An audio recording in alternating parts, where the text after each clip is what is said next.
In this episode, I interviewed Dr. Alex Earl, who is the founder of Midwest Rehabilitation Institute, as well as running his own highly successful cash-based rehab practice. I met Alex through a mentorship group that we were both students in, and his entrepreneurial journey, I think, is remarkable. It's something that I'm so fascinated in because I never did anything like anything that he did. He actually started his business, Midwest Rehabilitation Institute, while still in school. He saw a need for coursework for rehab-based classes. He found someone that could teach that, and he was the organizer. And at this point, he now, again, runs two highly successful practices. What I want everyone here to listen to is that entrepreneurial spirit. One of the problems, I think, in our profession as chiropractors is our degrees are very binary. Most of us just can work in private practice. And what we find here with Alex is he's just done a remarkable job at creating what everyone dreams about, multiple streams of income. So pay attention to him. He's a rock star. He's become a friend of mine who he and I meet often, but there's so much gold in this episode. And as I said to him after, I don't even think he recognizes half of the gold nuggets that he produces when he speaks. So it's an outstanding episode, and I can't wait for you to listen. What's up, everyone? Welcome to the Business School for the Rehab Chiropractor. Class is officially in session. My name is Justin Rabinowitz, and I am a rehab chiropractor on a mission to teach you, a fellow rehab chiropractor, the exact tools and systems I've used to build my own successful rehab chiropractic practice so you can do the same. I hope you enjoy, and please subscribe. All right, we got Alex Earl on today. How are you, dude? I'm doing good. Thanks for having me on. Absolutely. So before we start, what I wanted to say was one of the things that I'm very conscious of for myself when I first started my in-person practice was the people that helped me in the beginning the most. And you were one of the first people that put me from a consulting business on your podcast, which then people found me through. And so that's something that I appreciate very, very much and something I'll never forget. And it's something that I always try to hold on to because my program, I think, is going to become pretty big, I hope, but I'll never forget the people that helped me in the beginning. So thank you for that. Well, I think it's definitely mutually beneficial, right? Like I'm in the camp of we all have either staff and or patients that we want to work with, and we want it to expand and multiply. So that's why I kind of got into chiropractic education as well, because I can only treat as many people in a day. But if there's people that you can help, and then it kind of works its way outward from there, right. I think that's leveling up the chiropractic profession, and that's also creating more fulfilling work rather than operating within a business. It's more big picture, more strategic. I like to refer to it as legacy work. And so absolutely, someone like-minded like you, hardworking, extremely knowledgeable, want to help other business owners succeed, and not just succeed with clinical outcomes, but also thrive and have a thriving business. Absolutely, we would want to help you. So yeah, I appreciate the acknowledgement, and it was one of our highest listened to episodes. So like I said, it's very mutual. When we had you on, I think a lot of people resonated with your message, the problems that they deal with in clinical practice, and then coming out and starting a business. So yeah, I'm glad to hear it, and I appreciate the acknowledgement. Absolutely. So let's take a step back. Just tell the audience, for those that don't know, a little bit about yourself, and then we'll get into specifics. Well, yeah, I'm 2015 grad from actually just a few days ago, my 7-year in practice anniversary. So college athlete, soccer player, still an avid recreational player, and but was in and out of a lot of physical therapy offices, a lot of chiropractic offices as an athlete. Was mentored by some incredible chiropractors in the Chicagoland area, and decided that I wanted to be a doctor. And I also came from a very holistic and natural family where we didn't always race to go get pain pills, and very rarely did anyone in my family need any medical intervention.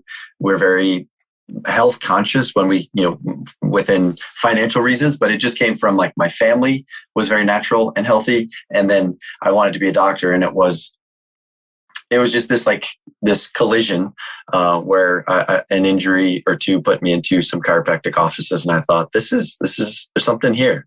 And so I was really interested in it, and then just kind of followed that passion, not really knowing where it was going to go. And as I mentioned, I'm from the Chicagoland area, and there just so happens to be an evidence-based chiropractic school there. So really, I picked National only by location because it was 15 minutes away from me, and I don't regret it. I really am grateful for the education that I got at National, and I made some incredible professional, network and connections at National, and that's ultimately where my first business actually was launched when I was still a student there. And then when I came out of school, I opened up a practice in 2015. And I've been working with some local teams and local organizations, and so we're pretty excited about where the last 7 years have gone, but also where the next 7+ years are going for us. So great. Let's dive into the thing you mentioned about the first business, and a lot of reasons why I want to talk about this. Selfishly, I'm teaching chiropractic business at this point, but I didn't do what you did, right? My thing was I got a job as an associate, as an employee, and then I opened up a brick and mortar private practice. And then 10 years later, now I've become sort of a business owner, entrepreneur. You, on the other hand, had a much more entrepreneurial spirit than I did. I mean, you created something while still in school, which I think is remarkable. And like I said before we started, just make sure I have the name. It's Midwest. Tell me the official name. Yeah, Midwest Rehabilitation Institute. So Midwest Rehabilitation Institute is a legitimate business operation. It's not like you're making $5 on the weekend. I mean, this is a real business that you created. So take me back to when you were in school about this and how it came about, and then I'm sure I'll have questions. Yeah, so I mean, I appreciate the opportunity to share, because I don't share a lot of the background. Usually when I'm on either the stage or when we have our class, it's always like, oh, this is Alex from Midwest. But I rarely dive a little deeper into the background. And so I appreciate the I think it's important though. And one of the reasons why I want people listening is one of the problems I think with our profession as chiros is that it feels very one track, and that you have to open up a private practice. And that's the only way that you can be successful. And, a couple weeks ago, I had Jasmine Brown and Travis Rogers on, and Jasmine right now, she teaches anatomy at a college. And I think potentially going forward, there are other opportunities that, okay, you still have the private practice, which we'll talk about, but what other ways can we potentially use our expertise and our degree to create a business for ourselves and to help, better the profession and do all of that. So I think it'll help open up the eyes and a loop for people in their brain of they don't just have to go and hang up a shingle and start a practice. There is more to it. So yeah, let's dive into that. Yeah, that's right. And I should back up, a step on my own here and say that when I went to chiropractic school, I had a gentleman's agreement with one of my mentors that I would go work in his office as soon as I graduated and be an associate.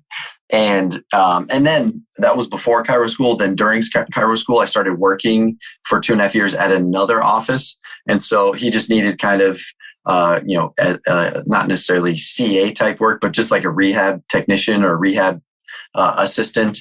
And that was really of interest to me because I wanted to be like the functional rehab guy in our area. So I wanted to learn something in our rehab class at school and then go to this office a couple times during the week and then utilize it, implement it, see the flaws or see the benefits of it with a live patient rather than just reading about it in a textbook. And so rehab became not just a passion, but a genuine curiosity for me.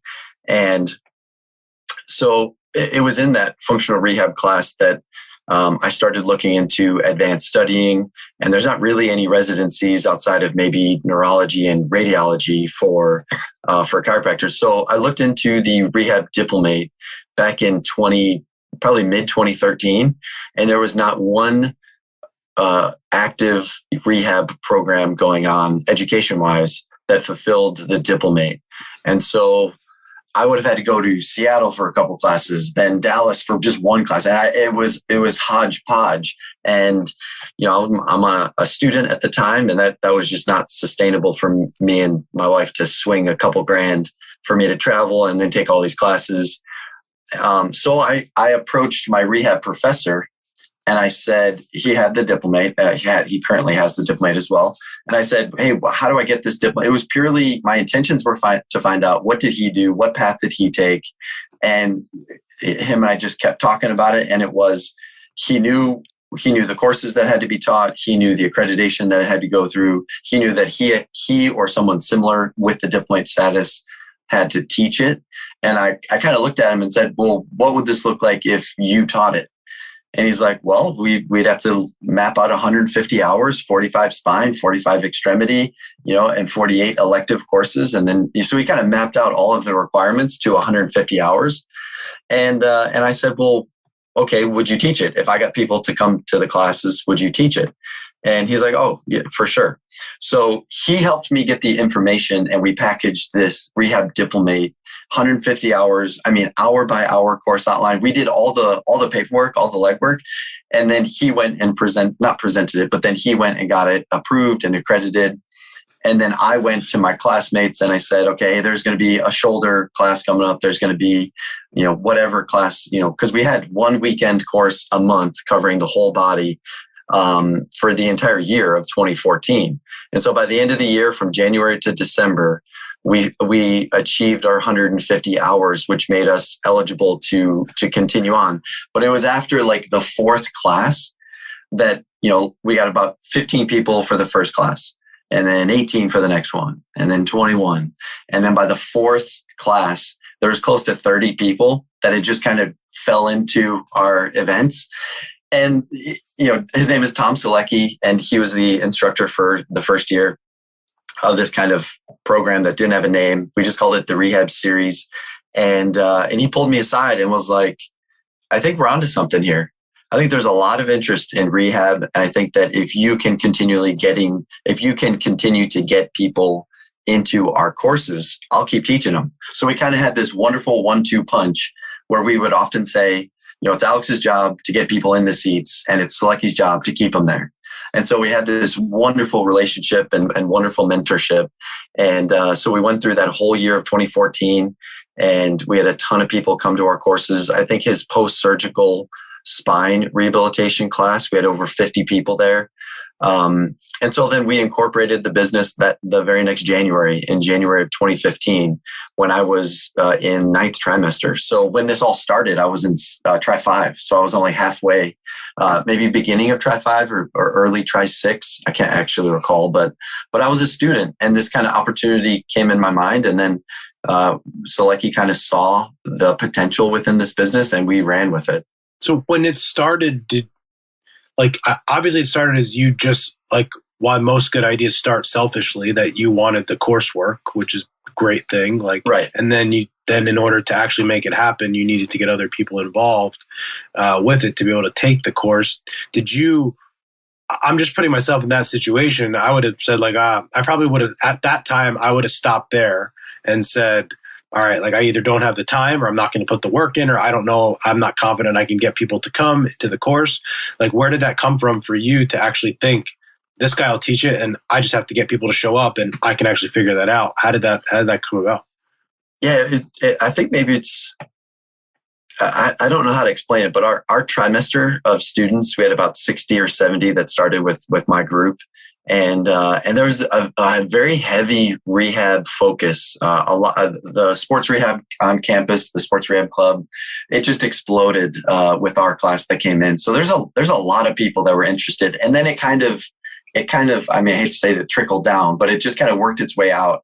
So our class became really well respected, even in the community and also on campus for these are the guys and girls that are really interested in rehab, and they're the ones that you're going to want to learn from. I mean, we had people that were in student clinic that would come back to sports rehab club and go, okay, talk to us about this part of the shoulder, talk about this. And so we actually started to get, and this is not just me, but this was other sports rehab reps and stuff. They had the influence, and then they would come to the class, and I would just say, hey, if you want to learn more, the guy that's teaching functional rehab classes is putting on a class next weekend, and it's going over everything you need to know about the shoulder.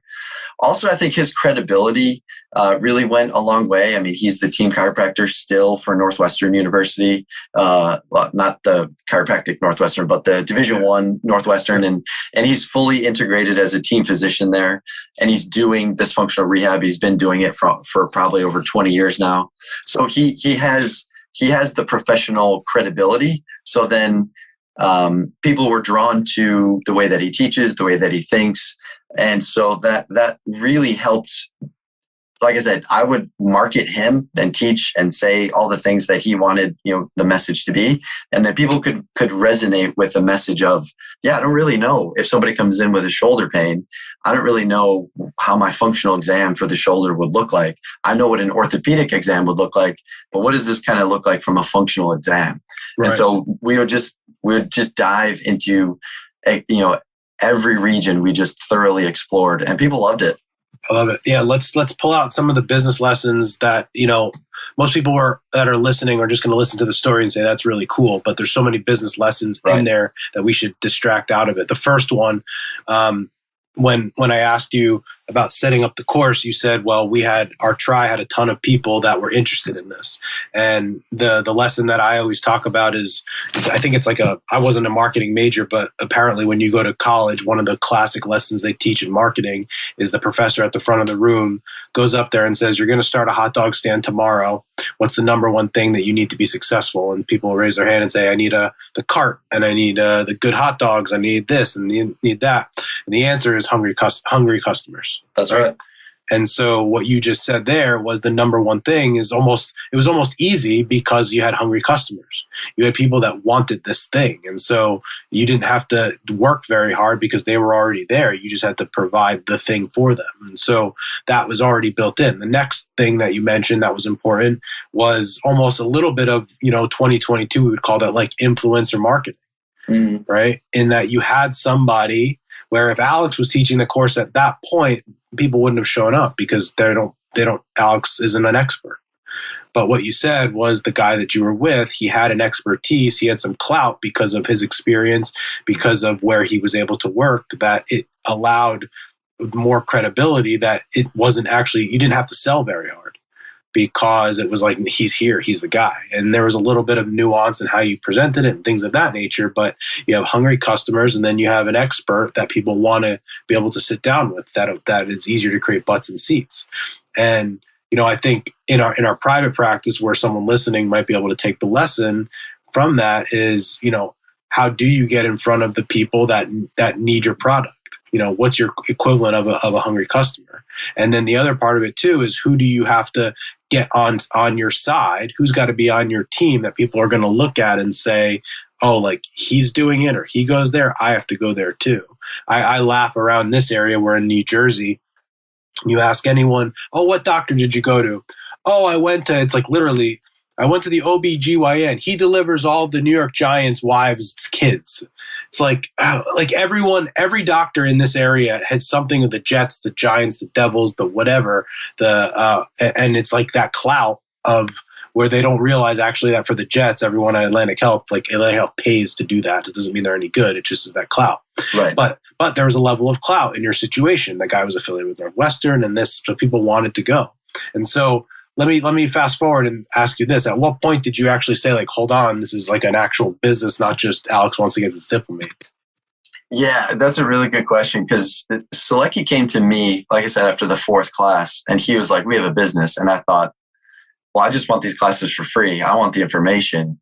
So to your point, it wasn't until that post-surgical class where, I get up there, I have announcements on certain things. And so I just became the liaison. I became the liaison. Like, I responded to all the emails. I was in charge of the website. Like, I did all the behind the scenes work so that I could just, figuratively speaking, like, lift him up so that as soon as he walked on the stage, like, people were just chomping at the bit to hear what he had to say. So there was a lot of calls. Like, here I am. Oh, and by the way, I should say, local doctors started going to the same diplomate website and then seeing that we were up there as an approved provider. So then they'd look at the classes and then call me to ask me about the class. So here I am, like fielding calls with local docs or even like, doctors in all parts of the US in between my classes, or in between patients in student clinic. I'm calling these doctors back to talk about a weekend course we have coming up.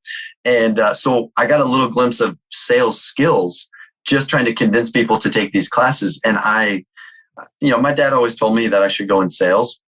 So I joked that I became a chiropractor, and it's basically, just the same thing, but in healthcare. And I'm okay with that. In the first couple of years, it would have been tough to say that I enjoy sales in my practice, but I've always enjoyed this like dancing or this like jujitsu that selling someone over the phone for an educational event. I've always found fascinating, and I started that when I was in school, just kind of speaking to these people and learning what their goals were, because I had the same goal, so I could resonate with what they were saying, and I could provide that solution for them, which is, well, you got to come here so like you talk about the shoulder. And it also helps that then we backed it up. So everybody that's gone through our program, with the exception of one person, everyone that went through the Rehab Diplomate program passed the exams. And now they're, myself included, now we're all Rehab Diplomates. So, I mean, it's one thing if you have a hungry market or you have a hungry audience, but your product sucks. So if we didn't actually get people to pass, we would have, the market would have just been like, okay, these guys don't actually or can't deliver. They might talk a good game, but they're not actually delivering. It's a great point, and it sounds so basic, and it is, but I bring people back to that. I tell people in my mastermind program, they'll ask, oh, what do you get with this? What do I get? What are all the features of it? And I'm like, listen, here's what it is, but you have to understand something. The only way that my business grows is if you get results. So the answer to your question of what do I get is whatever it takes for you to be successful. When I'd say I'll literally fly out, like I literally do that. I will fly out to help you. If you don't do the work, okay, we might not be successful, which is a problem. Some people just don't show up and don't do the thing. Right. But if you need to get on the phone with my marketer, if you need to get on the phone with my sales team, if you need me to spend time with you, whatever you need, like that's what's going to happen. And again, it's because the only way that this thing works is if people get results. And so in your world too, you're right. All the things could be fine, but if no one passes the test at the end, it's completely irrelevant. So the results have to be there as well. And that's any business. Yeah. So I've really had these two businesses going. One, obviously, as we mentioned a couple of times, one was when I was a student, the other was the clinic. And so I've had this opportunity to focus on both businesses, but I can't own, operate, and work inside of both 100% at a given moment, right? So I have to like focus on one and then the other. And so when one does really well, it's not uncommon for the other to kind of just teeter-totter back. And so, which has been a blessing and a curse if you kind of look at it, because I see the effort and the dollar signs, like business does have a score, and it's the dollar signs in your checking account. And so what's fascinating to me is when Midwest education is booming, I've noticed mistakes that I've made in the past has been to like almost get complacent with it. And rather than like doubling down on marketing or doubling down on my speaking engagements or doubling down on it to keep the thing going, I almost like stop and then switch over to the clinic and go, okay, now we got to lift this up. And I just keep going back and forth before COVID.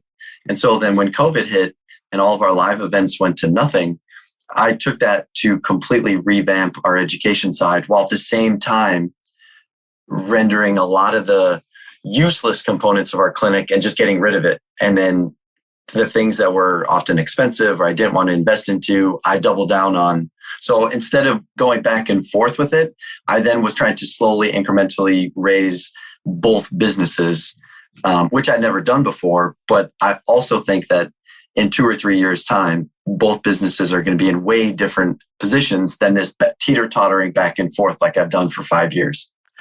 Let's go. So you create the program while you're still in school. So obviously you don't have a private practice. Right. Right. So not at that point. So that business at that point was decently established. Like it was doing okay. Yeah, when I try to keep track of our data. I think in the first year we made like just under 70,000, and that was, we didn't have a business yet, so it was, he had to take it all on his personal income statements. So then in year two, it went up to like 150,000, and then we went up to we right before COVID, we were doing well over 300,000 in annual revenue. Right, and so and then you got out of school, and I know you basically opened up your own shop pretty like right away. You didn't work for anyone, and you were doing both at the same time. Right. And going into that, did you have any thoughts of like, how the hell am I going to do both of these? Or it's like you didn't know what you didn't know? No, I didn't. I enjoyed the seminars so much. But I also looked at the weekly calendar, and it was, okay, I'm flying somewhere, or I'm driving somewhere Thursday night or Friday, and then it's all day Saturday, all day Sunday. So I'm just supposed to turn around and wake up Monday morning and go see patients at 8 a.m. So I started taking off Mondays, and then I realized, well, Friday is basically a travel day. So Friday and Monday became my weekends, where at the time we had 2 kids. Yeah, we had 2 kids, and I like my wife. Like, she's a good friend of mine, and so I enjoy spending time with her and hanging out with her. And I realized, like, this is not sustainable. I can't be gone 7 days in a row, 2 or 3 times a month, and that's how frequent our seminars were. On average, 2.5 times a month, we're having a live seminar. So then I just chopped off right away, and I as soon as I started to apply for jobs, I thought, well, I'll go to the guy that I had a gentleman's agreement with, and I'll see if I can navigate and negotiate to only work Tuesday, Wednesday, Thursday, like in the hope that I could get a salary from him, and then go off on the weekends and do what I really wanted to do, which was the seminars, and continue to learn and be that liaison. And I mean, there was about 4 or 5 offices I talked to in the Chicagoland area, and they all pretty much laughed at me, and they're like, we are not going to hire you for just Tuesday, Wednesday, Thursday.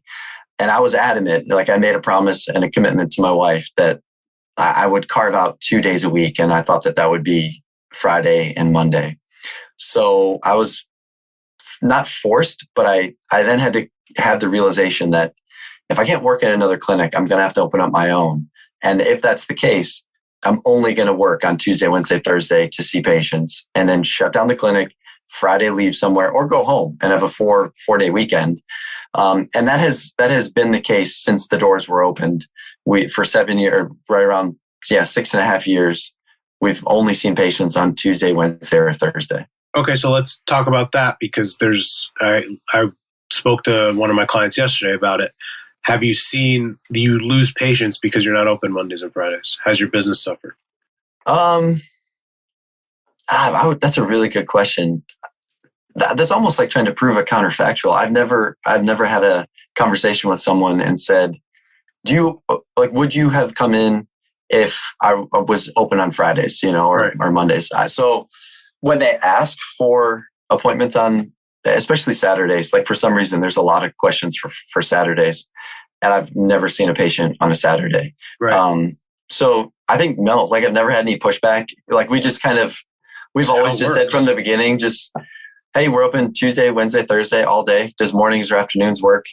And some of that is in our office. It's how the front desk handles the inbound conversation, the inbound call. If they ask, why does Dr. Earl not see patients on Friday, Saturday, or Monday even? In the beginning, I was kind of like, I don't want them to just go, well, he's gone because he's putting on a seminar. And I didn't want it to be like, I'm just fleeing from the office all the time to go to a seminar. And then we've been working through for years now, like, how to actually say, like, oh, we just don't. And so now it's just like, oh, like, we're not open. Rather than giving a reason or an excuse, it's just, no, we're not open. Yeah. And I'll say 1 out of every 10 patients that actually want to know why we don't see patients on our schedule on Friday, Saturday, or Monday. Then if they ask, then we kind of unload it on them and go, well, actually, most of the time it's because we close our clinic down for postgraduate education for, local chiros, local PTs that come in, strength coaches come in, and then we kind of put it back on them. And we're like, do you know a lot of the chiropractors in our area come into our office for their continuing learning?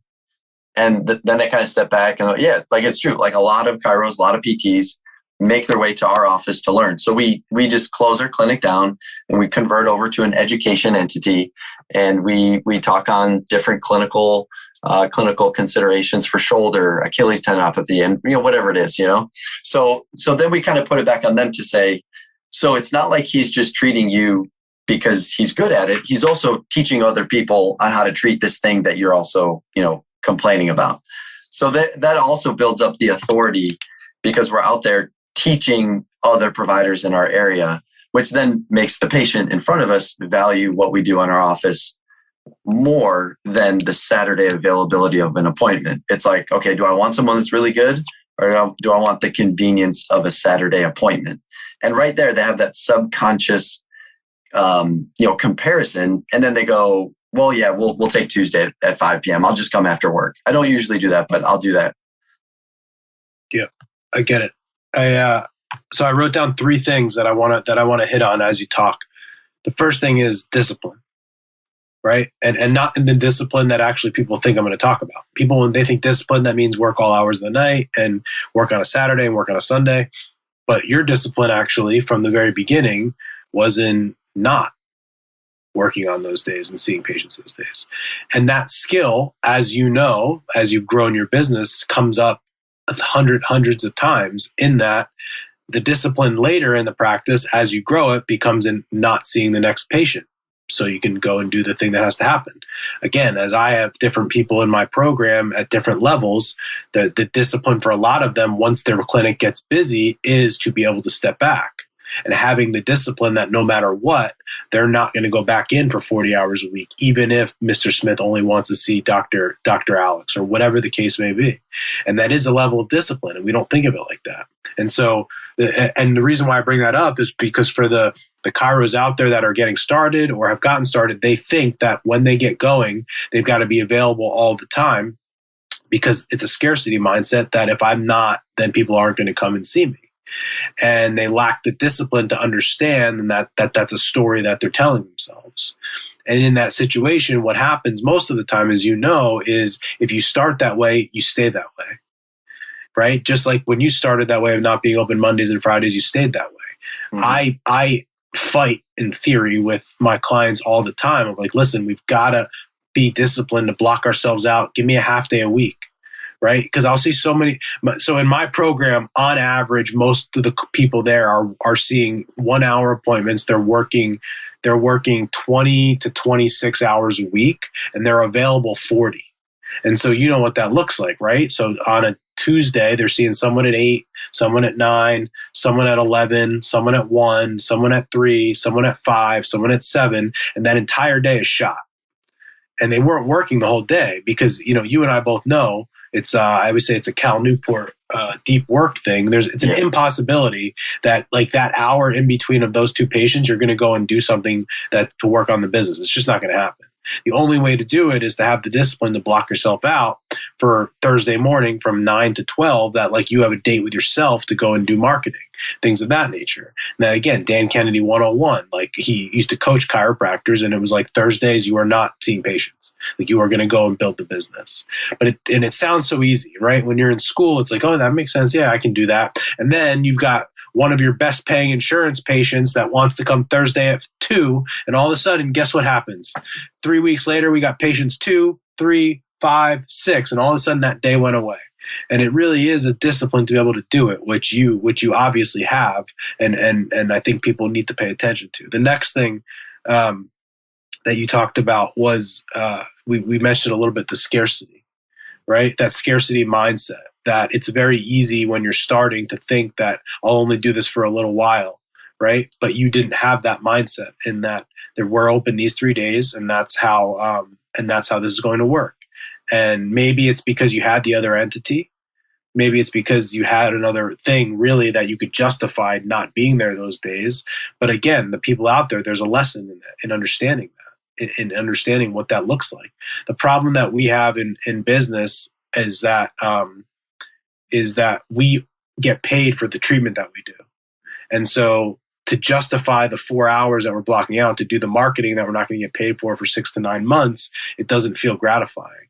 And that goes back to that mindset of the scarcity and the discipline. And then the last thing from what you just talked about was how you change the messaging of why you're not open, right? So it's, our mentor, Paul 101, change the meaning, change the outcome, right? You change the meaning of them from being like, unfortunately, we're closed on the weekend because Alex wants to be with his family, which could be true, to actually we close because we train and mentor other chiropractors in the area, Mrs. Smith. So if you want to go to where the trainers and the coaches learn to learn, you should come to see us.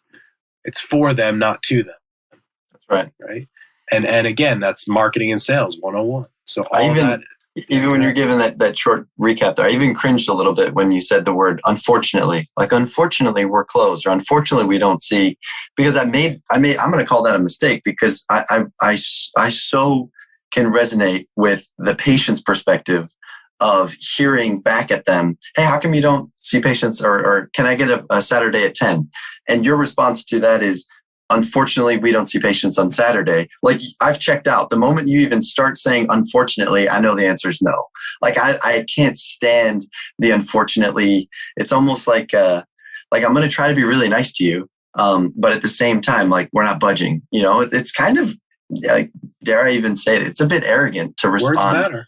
The words matter. That's right. I kind of just mentioned it, but it's like, we know we're not going to budge on our end, but we're going to present it kind of like nice, like we're going to be like, we're hospitable. So unfortunately, we don't see patients on Saturday. Oh, I cringed a little bit when I heard you say that. Right. Very good. No, this is excellent. So let's go for the big sort of final topic that I think I want to pick your brain on, is something you mentioned a little bit, the focus. And so I want to hear your thoughts on that. The shiny object syndrome, seeing squirrels, that whole conversation, where just to kind of bring you, and this, right? Because you know the same people I do. Get into practice, and they open up in a gym. They're there for 6 months. It's going pretty well. They get patients on the schedule, and then another gym calls and they want the same thing. And so they go open up a second location. And so shiny object syndrome, and they never did the thing in the first one. And then 2 years into it, they wonder why both practices are mediocre. And it's a focus. And I was guilty of this twice. So I know this game.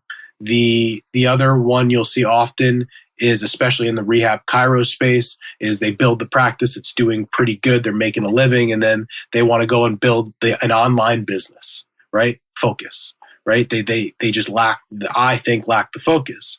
But you, right, are in a position where you have a thriving private practice that you have, that you still operate and run, and remotely now at this point. But it's still your thing. You're doing that. And you have a whole other business, which now you run, solely by yourself. Talk to me a little bit about how you manage that, like the struggles that you have to give people out there who are interested in kind of doing a bunch of different things, and how you might go about, if you could do it over again, how would you coach yourself, or what pitfalls where you might run into?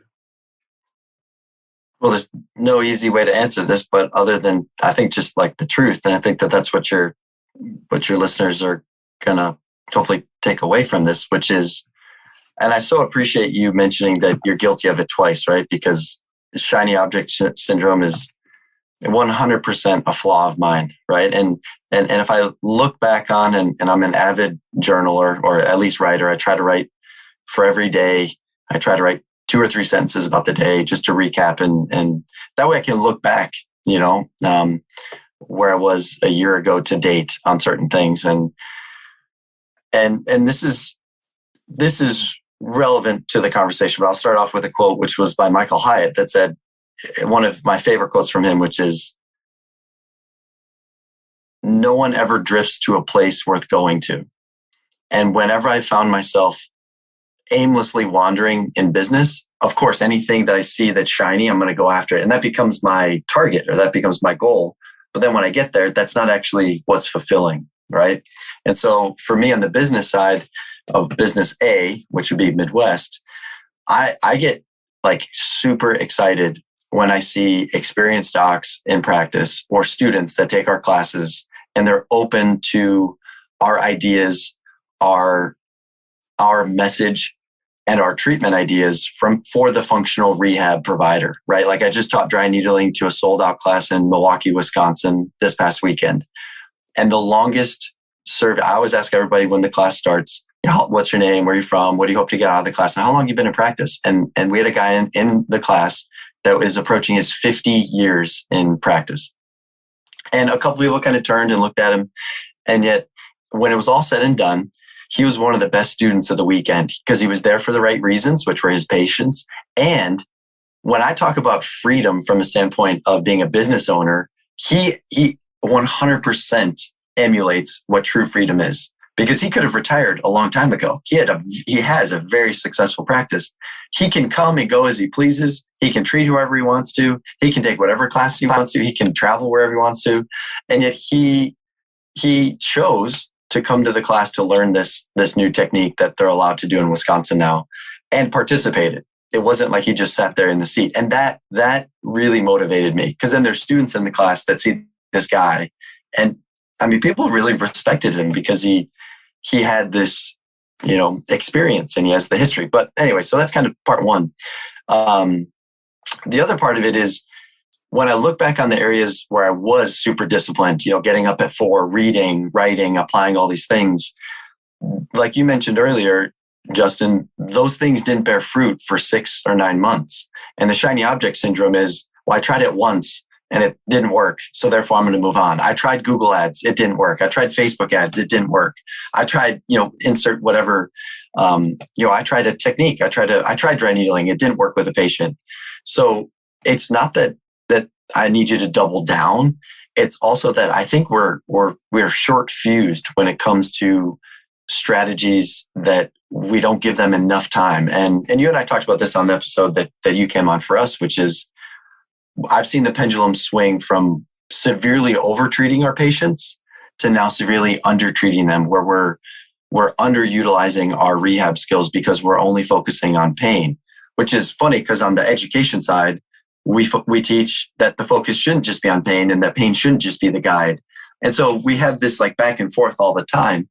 And it's almost impossible now for me to teach a CEU course and not try to share the experiences of business in our practice. So I don't know if that answers your question at all, but it's. I mean, do you find? Let me ask you this. Go ahead. If you didn't have the education company, do you think your private practice would be significantly bigger? Yeah, I do. And vice versa. Yep. And so, like, is there an argument to say and I think this is where it's interesting, right? Because if I told you today that you could do one business and it was going to do more money than the two combined, would you do it? Well, that's a loaded question. I don't know. I'd have to think about it. Would I know anything about this other business, or to just? I'm saying so. Yeah. If you just picked one of these two, and you just went into it all in, and it was going to do better financially than the two combined, would you sign up for that? I still am gonna answer with I don't know, because I'm not in it for just the revenue or just the money side of it, right? Yeah, that was the answer I was hoping you would say, because there's another piece of it, right? I think you like the idea of having both, and you're passionate about both, and that's important.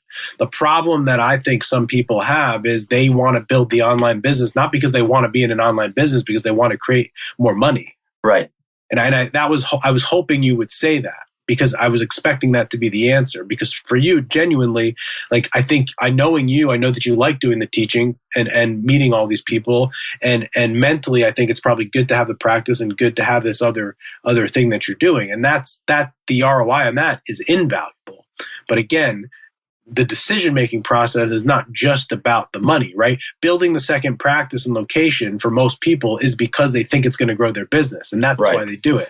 Not because they're passionate about John Smith's gym down the street. It's a very big difference, because again, in the question that I just posed to you, if you came to me as a business coach and I said that same question, then I would say you should keep doing it, because it isn't just about the money, but recognize that there might be something you're giving up potentially, maybe not.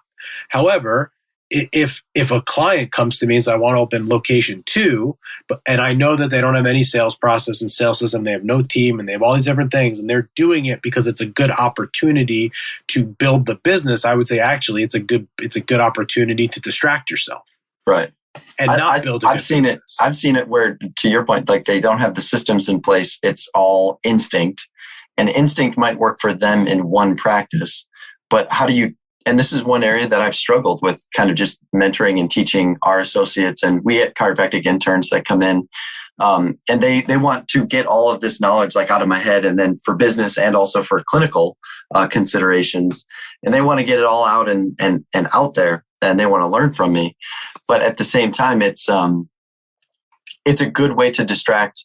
And I think the to your point, the notion, I think it's human behavior for me to go, okay, I make $250,000 from clinic 1. If I double it, if I get a second clinic, then I'm at $500K. And if I have 4 clinics, then I'm at $1 million. And I think we think in sequential terms like that without really truly understanding what it took for us to get to 250,000 is going to be very different than what it takes for us to get to 500,000. Right. Yeah. Yeah. It's a really, and again, no one talks about this stuff. No one knows. Right. Which is why I ended up with 2 to 3 locations before I ever built the business the way it should be. I can't remember if I've done a podcast. I don't remember, but I can't even keep it straight at this point. But one of the podcasts that I wanted to talk about is that idea of if you want to build the business, you got to build the business, not just go to random places and treat patients. Because eventually you'll get stuck. And at this point for me, I still have gyms approach me. And one of the things that they say, would you build a practice here? And the answer is always the only way I'll do it is if I have a one doctor that's the only place they're going to be. I will not have one person going to 2 places, because when they're in clinic A, they should be marketing clinic B. When they're at clinic B, they should be marketing in clinic A. And if you're in 2 locations, it's not going to happen. Right. The other part of that too is the idea of, I think there's something to be said for like where you get stuck. Your brain will immediately find a reason to get out of it and not actually fix the problem, and that becomes a focus bottleneck. Right. In other words, a lot of times you'll get going in a gym, and after 12 to 18 months, the gym will stop referring clients, and you feel like it's slow. And you're right, it is slow. And so you think the solution, because you're stuck, is to go and find another gym to open in. And the reality is, what you have to do is to stay in the first one and go through the shit, so to speak, to go and build the business the way it's supposed to go and kind of stick with it. And I think that's what it takes in the business. But going back to the skill set, right, the idea of discipline and focus to be able to do that. I guess for me, talk about, last thing before I want to let you go. What lessons for you do you carry over? We say business is business, but you're in wildly different businesses. One's a national business. One is essentially business to business. It's chiros to chiros. Another one is a local business, which is business to consumer. Give me 2 to 3 lessons that where you would say business doesn't matter. This is important, whatever business it is. Well, I would say principle number 1 would be for either business to business or business to consumer, would be getting better every year at marketing. For me, has been a challenge. It's been something that I've wanted to just be. It was a marketing for me was like a deterrent word. I didn't want to market. I wanted the product, whether it was the class or my patient outcomes. I wanted the marketing to be the product that we could. And unfortunately, what we know now is that marketing just means like someone's raising their hand saying, I'm interested. Well, that means both businesses would be 100% reliant on word of mouth, which we kind of got into the market for both by just doing word of mouth. And unfortunately, if we want to really grow it and scale it to where we see the potential, marketing has to become like my number 1 skill set to develop over the next 3, 5, and 10 years. So that's number 1.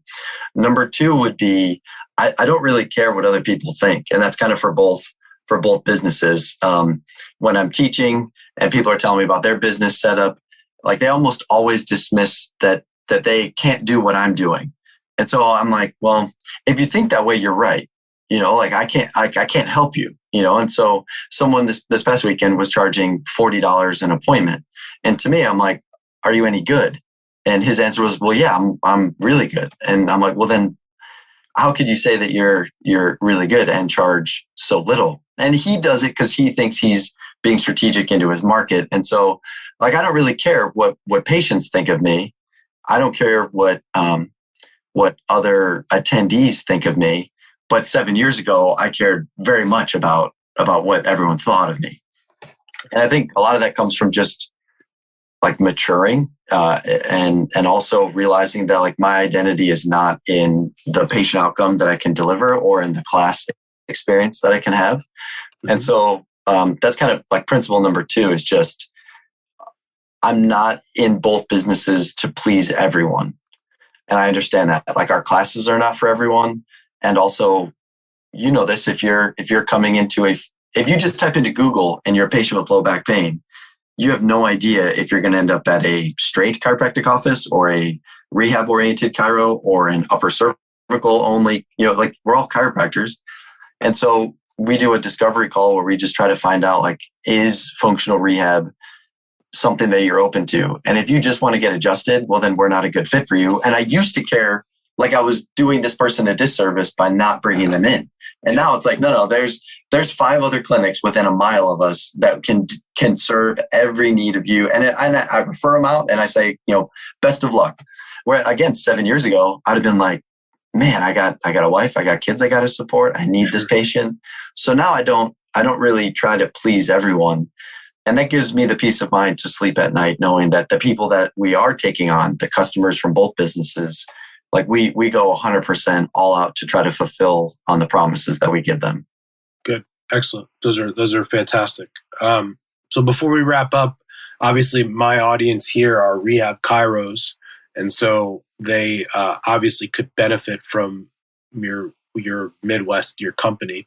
And it's interesting, right? Like being on the East Coast, I never knew about your company because like it's in the Midwest, like no one travel. And the other part too is I wasn't aware because in New Jersey, we can't do dry needling. I hope that changes someday. But I know Dr. Ashen took your course and spoke very highly of it. And I hope that, you tell us a little bit more about what you guys do and offer, and that, there will be people on here who, people think I'm like anti-clinical. I'm like, no, you don't get it. Like I believe in the clinical so much. Yeah. I believe in it so much, but you guys are anti actually wanting to treat patients because you don't know how to communicate with them. So that's what I'm trying to help you with. So you are the one that fulfills I believe the clinical side of it at an unbelievably high level. So talk about what you guys actually offer to people like me or people in my audience and how can they get benefit. Yeah, no, I appreciate it. So basically like Midwest, like we help chiropractors and physical therapists, whether they're in private practice or they want to be in private practice someday. We try to help provide the clarity that a lot of people are really searching for because there's a wealth of information, right? Like the analogy that, our mentor Paul describes so frequently is that it's like information overload right now where, it's like the cup is overflowing. People aren't retaining a lot of the information. And so when they get in front of patients, they're kind of stuck. They're not sure what to do. And so they just kind of throw everything at the patient without really any rhyme or reason. And so our courses are specifically taught at the physician level. And so physical therapists enjoy it because they're like leveling up in their education, and chiros like it because they're not, they're learning, the do's and the don'ts, so to speak, but they're also learning like expert clinical practice with guideline adherent care, all of that stuff. But our classes are really relationship driven, where we're kind of small batch, maybe 18 to 24 people in a class. We're not doing, the 50 classes size anymore. And really the beauty of the class is the dialogue, the conversation, the debate. For example, like a gentleman this past weekend really challenged me on a component of the dry needling lecture. And we just like on the spot, we just started discussing it from our perspectives.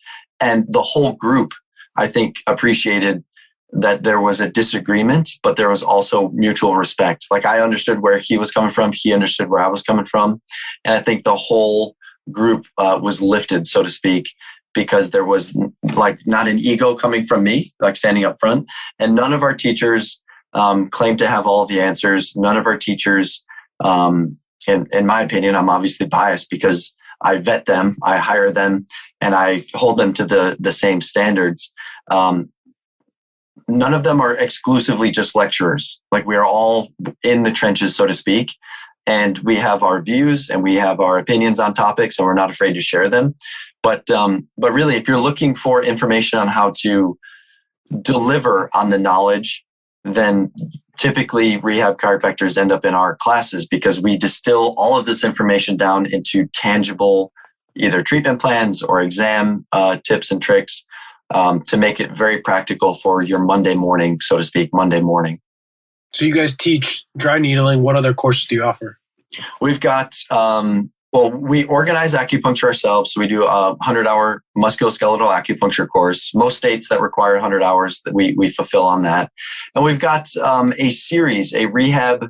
We're kind of going full circle here. We've got a rehab series that we call the clinical, we call it the Essentials series. It's like everything you need to know from a basic clinical rehabilitation model, how to render functional rehab, what paperwork you need, what's motivational interviewing, and then all the way into the clinical side of Essentials of Low Back Rehabilitation is a class where it's everything about the evidence and the treatment of low back pain here in 2022. And also we have a class that's specific to the shoulder and the knee. And so that's kind of on the topic side, but then we also host third-party speakers as well. So we've had Tim Gabbett come in from Australia, who's well known for his work on workload management. We were a long organizer for DNS, which is dynamic neuromuscular stabilization.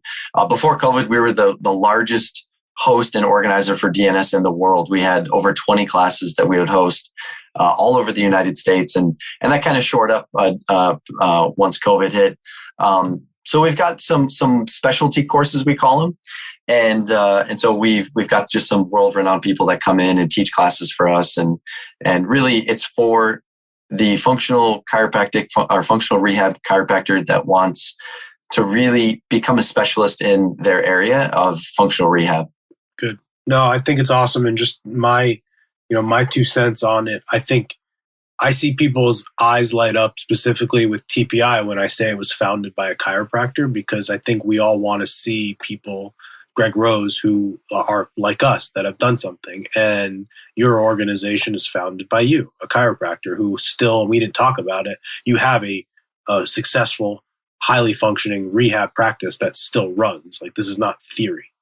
And I know you personally, and you and I speak business-wise, so people that are tuning into my stuff because they want to learn business, you know business. And so one of the things we've talked about all the time, you and I, is how to connect the dots. And so I know that in your clinical coursework, where most people get stuck is, knowing how to do a dry needle, whatever, is amazing. But I know that in your courses, there is another side of it to help people actually figure out how to use it. Because who cares if you know how to dry needle if no one becomes a patient? It's completely irrelevant. I'm so glad you said that, because that reminds me why I speak about business inside of our classes. And that's because, it's really irrelevant if you're world class at dry needling and no one knows you exist. And so I realized very early on that the conversation, or maybe said differently, that, I'm a big motivational interviewing practitioner. Like, I love the onboarding process of a new patient. I love getting to know them. I love asking the questions that other providers didn't think to ask or didn't know to ask. And because when you ask a loaded question, all they're doing is giving you additional information, right? And so what I realized early on, while I was learning motivational interviewing, which is a component of rehabilitation, right? Like, you gotta extract information, right? Not only does it help with your diagnosis and then therefore your treatment, but you really got to understand and unpack the person that's in front of you, which is kind of a knock at the mainstream medical system, because it's like, the average doctor interrupts the patient after 11 seconds. Well, in our office, we just let them freely talk. And that's, straight out of the motivational interviewing playbook. But what I realized very early on is that the concepts of motivational interviewing are parallel to best business practicals or best business principles. And so that means, am I selling someone on dry needling? If I am, then it's a commodity, in which case the 10 people in my area, they're going to pick the cheapest. Sure. And I don't want to be the cheapest. I don't want to be the cheapest. And so by asking better questions up front, I then can charge more at the end, because I'm not playing by the traditional game. I'm not playing by those rules. We're kind of making up our own rules as we go, while at the same time still abiding by evidence-based guidelines and all that stuff. So yeah, I'm very, very interested in learning more on where this all goes. Obviously this is all changing very quickly, but you're right in that I'm trying to master, or at least I said over the week, I'm trying to marry the gap between expert business insights and strategies and expert clinical outcomes. I love it. Awesome. Where can people find you and your website and all that jazz? Yeah, you could go to nwri.co. That'll take you onto our website. You can follow us. You can look at all the classes we have coming up. Online, I'm just all of our social media handles and stuff. I'm just at Dr. Alex Earl on Instagram, or Alex Earl DC. I think I have to have the DC in there for advertising purposes. So yeah, Alex Earl DC on Instagram, Midwest Rehabilitation Institute.com. If anyone wants to reach out, they can just text me if they want. I'll give my phone number out here, 630-765-0575. They can call or text and I'll get in touch with them. Beautiful. I love it. All right. I know you have a roster of kids to go attend to, so I don't want to keep you too long. But Alex, I appreciate this. So many nuggets here. And if you're in the audience and you didn't just pick up on 10 business principles, mindset principles, and that's on you, because this was incredible. So thanks. Thanks, Justin. I appreciate you having me on. Thank you so much for listening to this episode. And if you found this content valuable, here are 4 ways I can help you for free. 1, grab a copy of my free guide, the Rehab Chiropractor's Checklist. You can get that at go.drjustinrabinowitz.com/guide. That's go.drjustinrabinowitz.com/guide. 2, go ahead and give me a follow on Instagram at Justin Rabinowitz, where I post business content. 3, subscribe to my weekly newsletter by sending me an email at coaching@strivetomove.com. And 4, leave us a 5-star review so we can gain access to more influential people and bring those lessons back to you.